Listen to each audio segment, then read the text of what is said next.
तो आप ये इस बात से परेशान है कि जीएनएम फर्स्ट ईयर में आखिर क्या क्या सिलेबस देखने को मिलता है, तो इस वीडियो में आपको हम बताने वाले हैं कि जीएनएम फर्स्ट ईयर में क्या क्या सिलेबस देखने को मिलता है। सबसे पहले जो चैप्टर आपका होता है, 4 चैप्टर होता है, बायो साइंस, बिहेवियरल साइंस और फिर नर्सिंग फाउंडेशन, जिसको आप फंडामेंटल नर्सिंग भी बोलते हैं, और कम्युनिटी हेल्थ नर्सिंग 1, क्योंकि 2 जो होता है वो आपको थर्ड ईयर में देखने को मिलता है। वहीं पे आपको जो बायो साइंस के अंदर में एनाटॉमी एंड फिजियोलॉजी चैप्टर मिलता है, माइक्रोबायोलॉजी मिलता है, बिहेवियरल साइंस में साइकोलॉजी और सोशियोलॉजी देखने को मिलता है। इसके अंदर में नर्सिंग फाउंडेशन के अंदर में जो यूनिट्स है, फंडामेंटल ऑफ नर्सिंग और फर्स्ट एड यूनिट देखने को मिलता है।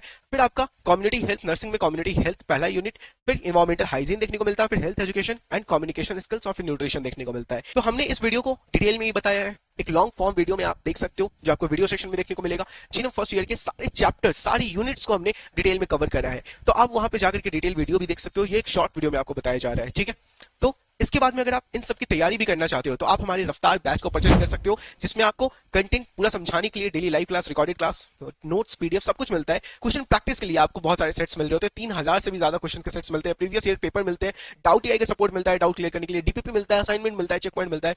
और बाकी अगर आप बैच में इनरोल होना चाहते हो तो ये सारे स्टेप्स आपको फॉलो करने हैं। आप अगर और भी अपडेट चाहते हो तो आप हमारे इस दिए गए नंबर पर कॉन्टैक्ट कर सकते हो हमसे, जिसमें आपको सारी हेल्प करी जाएगी, ठीक है। इसके अलावा आपको ह्यूमन एनाटॉमी एंड फिजियोलॉजी के अंदर में ये सारे चैप्टर्स मिलते हैं। वहीं पे आपको सेल एंड सर्कुलेशन में ये सारे चैप्टर्स मिलते हैं।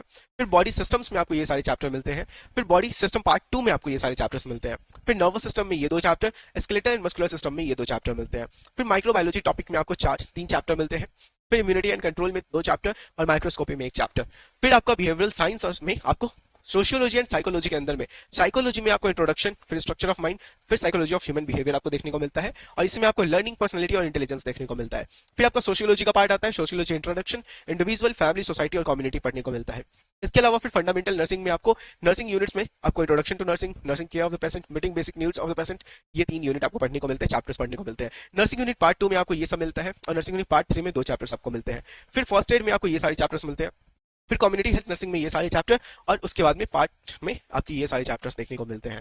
और इसके बाद फिर इन्वायरमेंटल हाइजीन का पार्ट आता है, जिसमें ये सारे चैप्टर्स आपको मिलते हैं। Health education and communication skills में ये सारे चैप्टर्स, और फिर हेल्थ एजुकेशन यूनिट्स में ये सारे चैप्टर्स मिलते हैं। फिर न्यूट्रिशन आपका 2 पार्ट में डिवाइडेड है, पहले में आपको ये 3 चैप्टर मिलते हैं, और फिर आपको बाकी में फिर ये 3 चैप्टर मिलते हैं। कम्युनिटी न्यूट्रिशन के साथ ये पूरा टॉपिक आपको कंप्लीट होता है। अगर डिटेल में इन सारी वीडियोस को देखने तो आप हमारी वीडियो सेक्शन को जरूर चेक करें। Thank you.